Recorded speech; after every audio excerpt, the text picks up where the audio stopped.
Hello, my name is 환산스님 and this is Sun Meditation in English.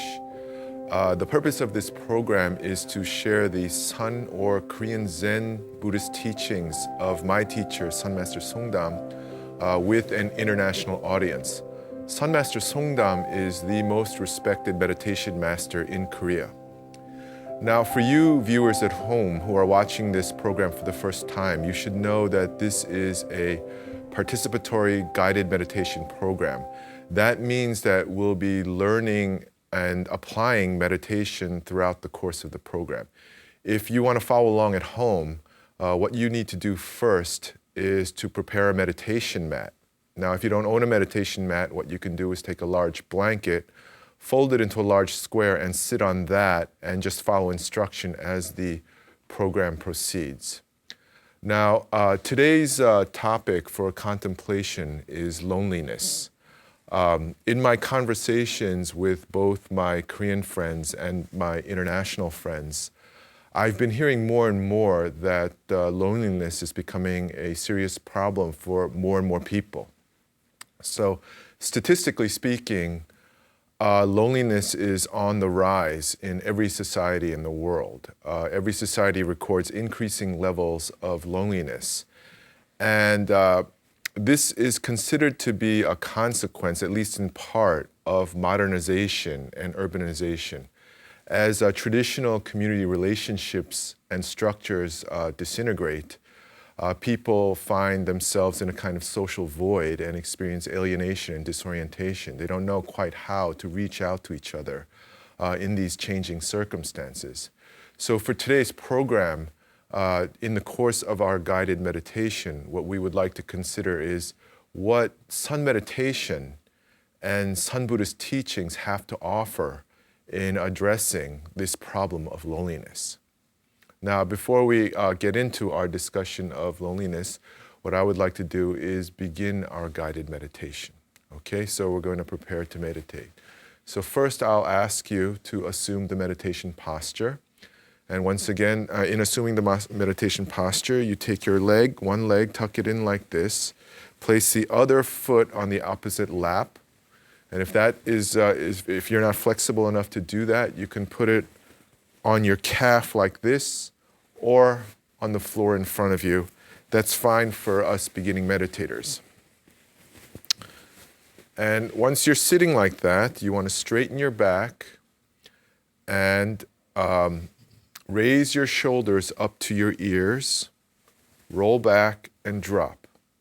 Take your right hand and take the edge of your palm and place it against your lower belly and just let it rest there.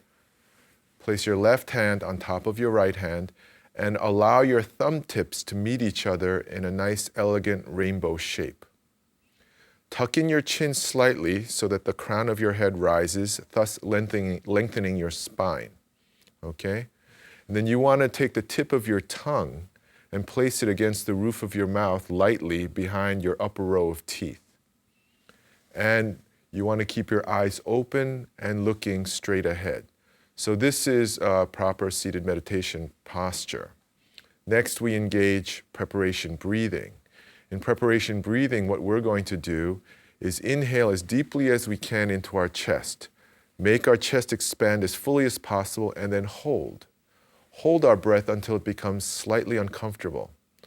And then after it becomes a little bit uncomfortable, we're going to exhale completely through our mouth. And we'll do this 3 times as a means of revitalizing both our body and our mind. So why don't we do this together? Inhale through the nose, hold, and then exhale out of the mouth.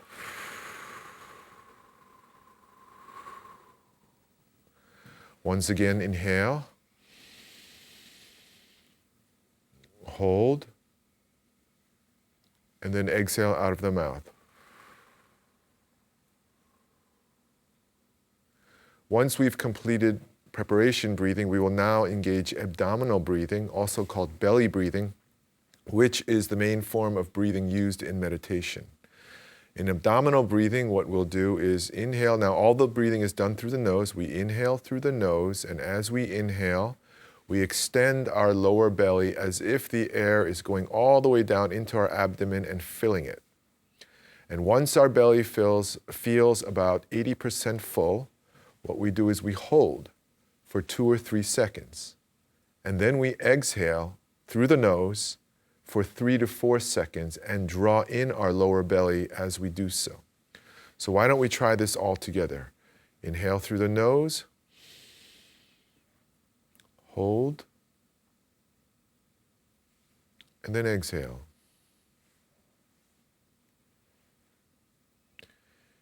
Inhale and extend your lower belly. Hold, and then exhale. Now what I'll ask you to do is to continue this form of breathing throughout the course of this program. And this will allow you to enter into more relaxed and more peaceful and more centered states of both mind and body. Now, after we engage abdominal breathing, we now engage correct thought, the third element of sun meditation. Now, the distinctive feature of Korean Buddhist meditation is its use of what is called the hwadu as the object of thought in meditation. A hwadu is a kind of special question that we ask ourselves. Now, there are in the Sun Buddhist canon 1,700 of these hwadus, also called gongans in Korean. But our teacher, Sun Master Songdam, primarily uses the so-called imoko hwadu.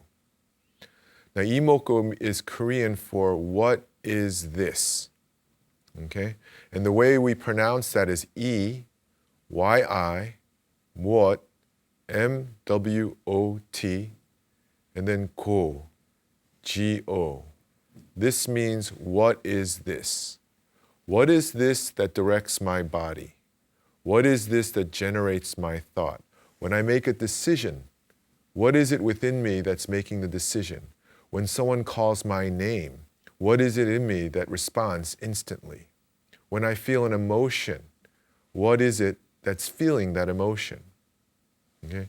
The way we conduct this thought in the course of meditation is by coordinating it with our breathing. So once again, we inhale, we hold, then as we exhale, imoko. We make the last syllable very long until the end of our exhalation. Okay? So why don't we all do this together out loud? So inhale, hold,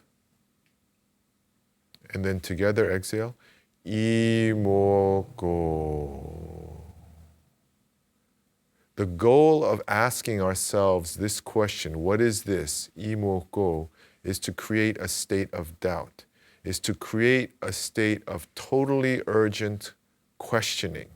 We're going to question, what is this that's asking, what is this? And we're going to try and expand this state of doubt more and more each time we ask the question. Okay? So together, once again, inhale, hold, and then as we exhale, imoko.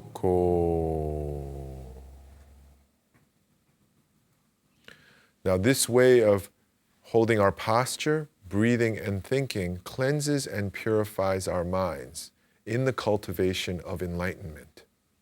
When this state of doubt completely permeates our body and mind, when we've practiced it so much, we'll feel it as a physical presence. Ultimately, we'll even dream of it. If we go to the logical end, it will fill the entire universe. And finally, this state of doubt is said to erupt, explode like a balloon with too much air in it, in the experience that Buddhists call enlightenment, awakening to the truth and reality of our own existence.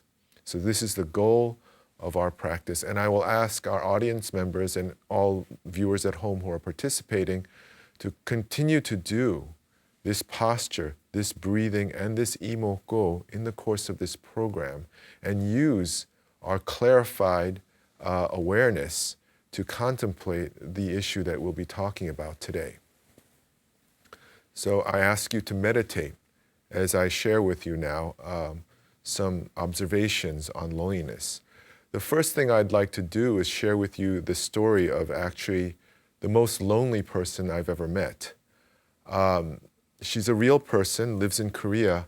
I'm not going to use her name. I'll just refer to her as Jay. Now, I first met Jay, or actually I first saw her more than 20 years ago.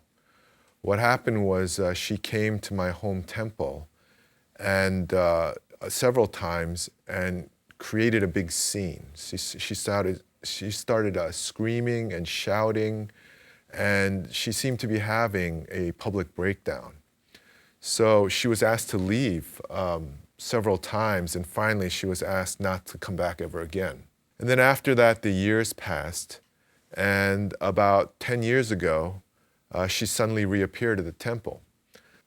Now, on the day that she happened to arrive, I was the one manning the office. And as she sat in front of me, I noticed that there was something familiar about her.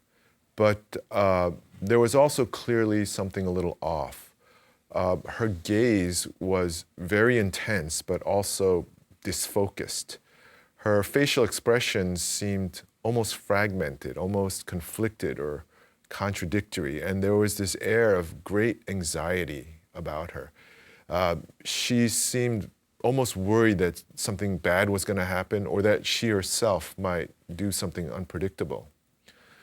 So, and she was constantly eyeing me with what seemed like suspicion. So I tried to calm her down and win her trust, and eventually I found out that she had actually been diagnosed with schizophrenia. And her main symptoms were auditory hallucinations. She heard voices, and sometimes she got obsessively attached to her thinking, which became very disordered and departed from reality. And so she no longer could distinguish between her thoughts and reality, and would act as if her thoughts were actually happening, which accounted, I think, for her disruptive behavior. But things were better for her now. She was meeting a psychiatrist regularly, once a week, and taking medications. She really doesn't like medication. She doesn't like the side effects, but she's very compliant. And I found that, as I understand it, among people with this kind of difficulty, she was highly functional. She kept her promises. She met her psychiatrist regularly. She took her meds regularly. She was very good at regulating herself. And I found in general, she was highly self-aware. She was very aware of how she appeared to others and how they may be reacting to her. And beyond that, once I sort of got adjusted to the situation, I found that there was quite a bit to her. She had a very lively sense of humor, but there was a sweetness to her. She had a good heart, and I found over time that she also had a very thoughtful nature. She wrote poems which were published in amateur literary magazines. So, in the course of getting to know her, I found this whole other side to her, and it turned out that she's just a person with a certain kind of medical condition. But I also found that she was leading a very difficult life. Aside from her psychiatrist, she had no other meaningful personal relationship. Every day that she woke up, she was faced with the challenge of having to fill all of that empty time. Now, I believe she was legally allowed to hold a job, but no one would hire her. And I think as a result of all that, she was maybe being supported by some organization or something. But in any event, she had no job, no friends, and her family shunned her. And every day she got up, she had to find a way to get through the day. She had to find a reason to get out of the house. So she often went outside to eat, and once she was outside, she would wander around all day. And she did things to fill the time. One thing that I found out was that she won a lot of radio call-in contests. You know, the kind of contest where if you're like the fifth caller or something, they give you a prize. And she had enough time on her hands that she could just kind of wait and then call in time. And she would win those prizes and talk with the person on the phone and get some social contact. The most, I think, poignant thing about her, the thing that most impressed itself on me, was that her illness was actually not the most difficult thing in her life. She was very good at regulating it. The hardest thing in her life was loneliness. Her condition made her ill at times, but it was loneliness that was, in a sense, driving her crazy. And so I would ask her, well, initially I tried to get her to be a volunteer at my temple, and maybe she could join our community. But this was some time back, and the people around her felt uncomfortable around her. And another thing that you should know about her is that she has great pride, and she won't stay where she feels unwelcome. I asked if she would join a community of people who were facing the same difficulties as herself, but she didn't want to live in a place like that. She dreamed of leading a normal life, the normal life that was denied to her. Her biggest dream is to get married. And that's what she talked about all the time. And sometimes she imagined that she was in love with her psychiatrist. So this is the situation that I found myself in with her. And I had the strangest karma with her. I would run into her at the oddest times in the most unexpected places. I'm sorry and ashamed to say that when I would turn around to see her, what I saw first was her illness. I would see this woman looking at me with, these very strong eyes and this, not entirely socially appropriate appearance. And then finally I would see her. And then she would be smiling and we might share a cup of coffee or spend a little time talking with each other. And over the years, every once in a while, she looks at me, out of the corner of her eye, and she goes, Sinim, I'm a tough old broad. And I'll say, yeah, you really are. And that's the truth. She is one of the toughest, bravest, and good-hearted people that I've ever met. And I've shared this story with you, first of all, because I believe her story deserves to be shared, but also to sort of show, her story shows how serious a struggle with loneliness is. The struggle to endure and overcome loneliness can be of desperate and even heroic proportions.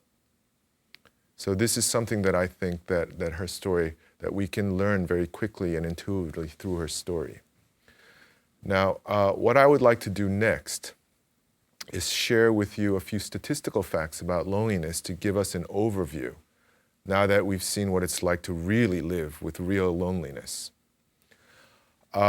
First of all, loneliness is very loosely and simply defined these days as simply being in a state where you don't have as many meaningful, close personal relationships as you'd like, or the relationships that you have aren't as close as you want them to be. Loneliness is generally defined as a kind of social pain, a signal that tells you that you need to get more socially connected with people. Now, in the United States alone, 60 million people report that they are lonely. That's 20% of the entire American population. 1 out of 5 Americans will report that they are lonely. Both the General Social Survey and the American Sociological Review report that between 1985 and 2004, in those 20 years, the number of confidants, a confidant is anyone that you can share, you can talk about important things with. The number of confidants that the average American had decreased from 3 to 2. Other studies have estimated that maybe as many as 12% of Americans don't have any confidants at all, and 19% of Americans may only have one. In those cases, the confidant is often the spouse, and this is considered to put great pressure on the marriage, because if there's any trouble in the marriage, even temporary, one or both spouses are left without any confidants at all. Now, I find these statistics amazing. It just doesn't really seem possible that so many people can be lonely. But when you consider that most people, when they're lonely, or very many people when they're lonely, hide their loneliness. They hide behind a very well-practiced smile and shrug. So it's very hard to say who's really lonely and who's not. What's even more disturbing than all of this are the medical implications of loneliness. Medically speaking, loneliness is now considered a serious, life-threatening health condition. We don't know really why. Maybe it adds stress, or maybe it somehow affects the immune system. But it's been found that chronic loneliness, meaning a near constant state of loneliness, increases the risk for getting cancer, especially for people who try to hide their loneliness from the outside world. Chronic loneliness also increases the risk of getting a stroke or cardiovascular disease.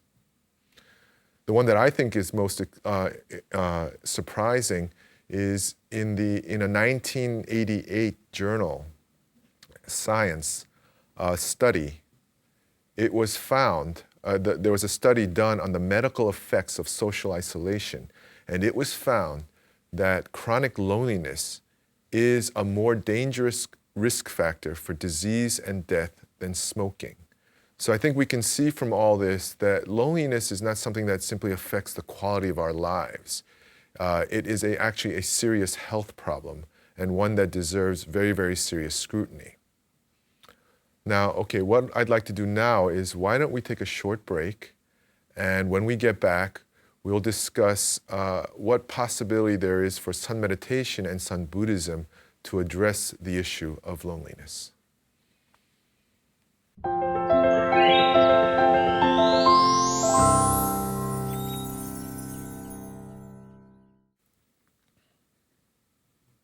Hello again.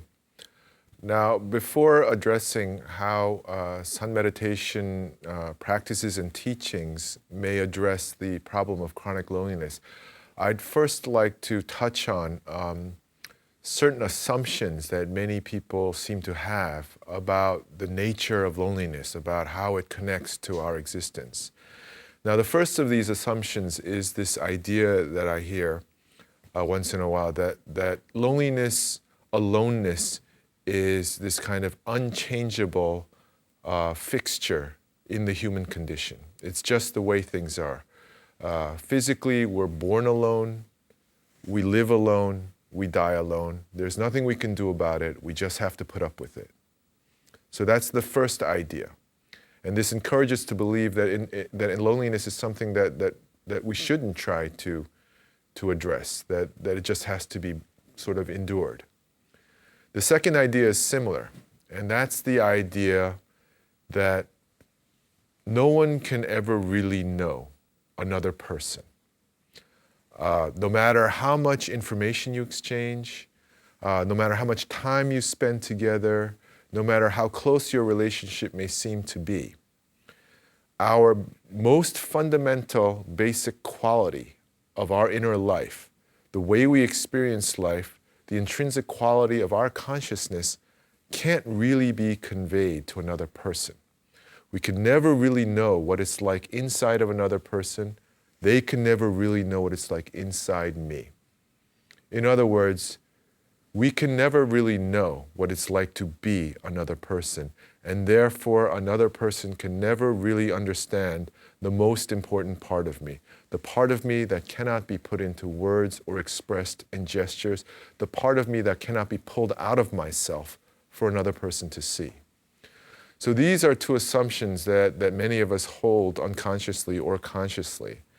And they seem to be unalterable facts of existence. And what I would like to ask all of you today is to enter into meditation once again. So hold the posture, engage the breathing, and in coordination with the breathing, inhale, hold, and as we exhale, imoko. And as we enter into sun meditation, I will ask that let's put those assumptions down for a moment. Let's let go of them and just enter into a clear state of consciousness without any kind of assumptions or opinions, and consider now what Sun Master Songdam specifically and the Sun Buddhist tradition have to say on these issues. In his Dharma speeches, Sun Master Songdam teaches us that at very heightened levels of practice, an expert meditator can be sitting in the dark, in the mountains, all by himself or herself, and they won't feel any loneliness or any fear. They'll be perfectly fine. So the short answer to the question of what sun meditation can do for loneliness is that it actually can overcome it and eradicate it. Strictly speaking, from the Buddhist point of view, loneliness is simply a negative mental state that sun meditation eventually purifies and cleanses and eliminates completely.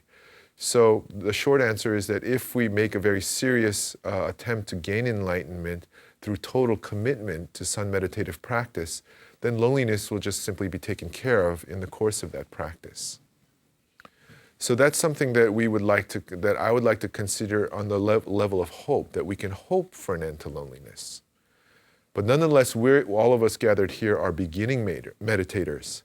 So what can we as beginning meditators do about whatever loneliness we may be feeling? And in this respect, I would like to ask you once again to approach the topic of loneliness from our meditative state. Continue to breathe and meditate, and let's use the heightened clarity of our meditative consciousness to consider what loneliness really is as an emotional experience. Most people seem to think of loneliness as a kind of sadness, and they connect it to depression. Now this kind of makes sense because sadness is considered the emotional response to any experience of loss. So when we experience losing something or someone that we love, it's the natural thing to grieve. Grief is the response to loss. And it's kind of understandable to think that in loneliness we may be grieving the absence of something that we love or want to love. So that all makes sense, but I'd like to draw your attention to another side of loneliness that doesn't seem to get as much attention. Loneliness, I believe, is also a state of agitation. It's not just a loss of energy. There's also an energy increase. It seems to me to be, a state of anxiety. And I think that maybe this is evolutionarily based. It's said that human beings as a species survived through social cooperation, that we were able to defend ourselves from individually much more powerful predators by learning to work together in organized social effort. So if that's the case, to be disconnected from the tribe, to feel that you're no longer meaningfully connected to other people, means that you're under physical threat in a hostile environment. And so we may be feeling a sense of anxiety, and I believe that this sense of anxiety is experienced in moments of loneliness when people feel like, well, is this always going to be like this? Am I going to grow old and no one's going to take care of me and no one will care what happens to me and I'll just die alone? And these are the moments of fear that that can permeate our loneliness. So there are I believe, two sort of emotional experiences going on in our experience of loneliness. And this is something that we want to be aware of when we address whatever loneliness we may be feeling in the present moment through our present meditation. Now, when we want to take on something like loneliness through meditation, what we need to remember is that loneliness fundamentally, as an emotional experience, is a response to a thought, the thought that I am alone, I am lonely, I am uncared for or unloved. And then there is a series of mental and emotional reactions to that thought as if it's totally true. What's relevant for us is that through our breathing practice and our Hwadu practice, we can learn to redirect our attention away from these negative thoughts and emotions and back to our Imoko Hwadu. And when we do that, we immediately sever the chain of unpleasant mental and emotional reactions that occur in loneliness. we are able to give ourselves, we are able to sever the stream of loneliness and give ourselves, return ourselves to a state of balance and clarity. So in that sense, meditation can be used right away in any moment of suffering loneliness. But I don't want to argue here that a beginning meditator can totally overcome loneliness through meditation. And our feelings of loneliness may be justified. We really may need to develop more personal relationships. So what can we do on that level? Now, what I'd like to say is that there's already really a lot of therapies and books and workshops and support groups dedicated to teaching people skills, social skills for developing meaningful personal relationships or improving the relationships that they already have in the effort to alleviate their loneliness. What I'd like to focus on for today is what are the unique contributions that the Sun Buddhist meditative tradition can give to us in addressing loneliness. The first one I'd like to point out is actually involves social communication. The overwhelming belief right now is that we can overcome loneliness and create meaningful social relationships through dialogue, through social skills, through the creation of durable, authentic, mutually trusting, mutually understanding interpersonal relationships. And as I said, there are a lot of books and resources on this, and I am totally in support of that. The world is only growing more diverse, more complicated, more multicultural, more multi-everything, and I think that we all could really, need to learn how to communicate with each other in a meaningful, nonviolent, and mutually helpful way. So I'm totally in support of that. But what I would like to point out is that in this rush to connect socially through the exchange of words and gestures and images and whatever, that maybe we are forgetting and losing the art of knowing how to connect through shared silence. That there is an idea within Buddhism that silence is not simply this empty void that separates people from one another, this distance that you have to cross to get to another person. In Sun meditative practice, silence is often construed as a powerful medium for achieving closeness and connection with another person.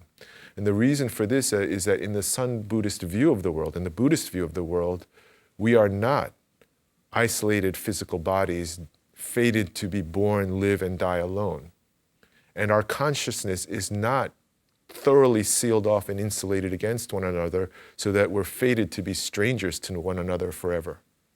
In the Buddhist view, everything about us, from our bodies to our minds, are formed and exist within an infinitely complex, infinitely large network of relationships. We are fundamentally relational beings. We are connected to each other at the source. These connections already exist. And the reason why we appear to be disconnected from one another is because of negative mental impediments, which the Buddhists call afflictions. And it's one of the purposes of meditation is to remove these afflictions. So from the Buddhist point of view, through practice, we remove barriers to the connections that already exist. And what you actually find, and this is something that anyone who has lived in a meditation community can tell you, is that what you find is in meditation, within the clarity and stillness of meditation, you will find at times that another person is simply reflected within your own mind and heart, that their presence is felt immediately within your own mind without social communication. This is considered within the Sun meditation the most profound way to make connection, especially between teachers and their disciples. If you practice under an authentic master, one thing that you realize is the greatest part of the master's teaching, of his or her teaching, is not conveyed in words or doctrines. It is conveyed through their presence, through their silent presence, and in the relationship you form with one another without the aid of words or other social constructs.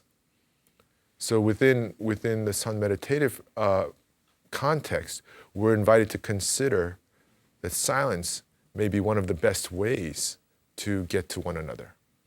So this is something I believe that the Sun meditative tradition can offer to us. And I will suggest that if you are interested in pursuing meditation more deeply, that you find yourself a meditation community that you feel well connected to. And of course, everyone is welcome to join the community at Yonghwa-sa in Incheon.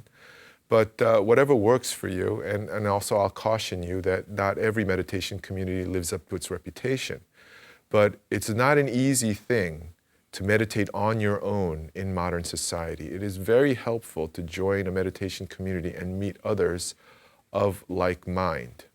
So that's something that I would like to say to you. And I will add that regardless of what your religion is and whether you have interest in Buddhism or not, I do believe that the meditation tradition of Sun Buddhism needs to be preserved and transmitted. It is something of tremendous value to us because it continues to store all of these valuable teachings on what human beings are capable of. So I will make a note of that. And the final thing I'd like to say is that, well, maybe I don't want to join a meditative community. Maybe I don't want to join a religion. And maybe I'm not really that into meditation. So then now what can Sun Buddhism or Buddhism in general offer to me in addressing loneliness? And on that level, I would like to say that the most basic Mahayana Buddhist teaching on suffering actually, I believe, addresses this. Whether we like it or not, whether we understand the reasons for it or not, we are presented with the fact of suffering in human life. And we need to learn, we're going to have to find a way to respond to it. According to Mahayana Buddhists, the wisest, most helpful, most alleviating, pain alleviating response to suffering is to use it as the occasion to arouse compassion and love for all other living beings. That sounds paradoxical, but the idea here is that if I know that I want my suffering to end, if I know that I want to achieve happiness, then basically I know the most important thing about every living being in the world. I will know that that person or that creature does not want to be cold or hungry or sick or abused, that it or he or she wants to be treated with love and understanding and respect and to enjoy peace and safety and abundance. So our suffering actually potentially opens us up to the world and allows us to bring love and compassion into the world. The reason why this may seem so counterintuitive to many of us is because in our loneliness, we so often feel that the loneliness will be cured by receiving love. And there is no question that receiving love is incredibly important in human development. Maybe it's the most important thing in human development. But I will argue that no matter how much love you receive, loneliness will not be overcome. We must learn how to love. The reason why is very simple. If you are completely intent only on receiving love, that automatically means that you are looking to yourself and not to others.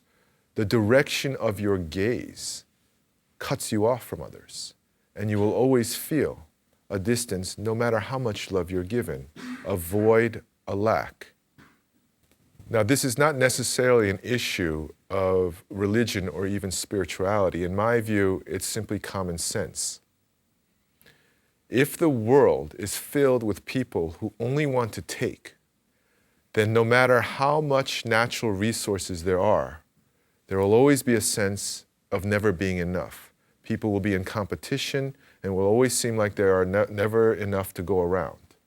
If, on the other hand, the world is filled with people who want to give, then there will be abundance. So if you take that line of reasoning and go a step further, if the world is filled with people who only want to receive love, and they're not so concerned about giving it, then it will always feel like there's not enough love to go around, and the world will feel like a cold and lonely place. But if the world were to be filled with people who are interested in giving love and compassion, then suddenly it's literally a world of love.